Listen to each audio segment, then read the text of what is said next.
નમસ્તે વિદ્યાર્થી મિત્રો. તો તમારું પ્રથમ વાર્ષિક પરીક્ષાનું ટાઈમ ટેબલ છે આવી ગયું છે. 14/10થી પરીક્ષા ચાલુ થાય છે અને 25/10 છે પરીક્ષા પૂરી થાય છે.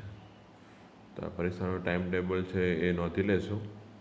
ધોરણ 9 અને 11નું જે પરીક્ષા છે એ 50 માર્કની રહેશે અને ધોરણ 10 અને 12ની પરીક્ષા છે એ 12માના 100 ગુણ રહેશે અને 10માની 80 ગુણની રહેશે.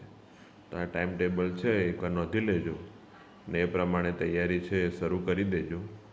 જૂના પ્રશ્નપત્રો છે એ આપણી ચેનલ પર અપલોડ કરેલા છે, તો એ પણ તમે તમારી રીતે એની તૈયારી છે એ શરૂ કરી શકો છો કે કેવા પ્રશ્નો છે એ પરીક્ષામાં પૂછાઈ શકે છે.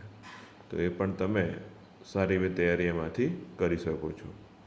ટાઈમ ટેબલ એકવાર ધાનેરા બનાસકાંઠાના વિદ્યાર્થીઓ છે એ નોંધી લેશું.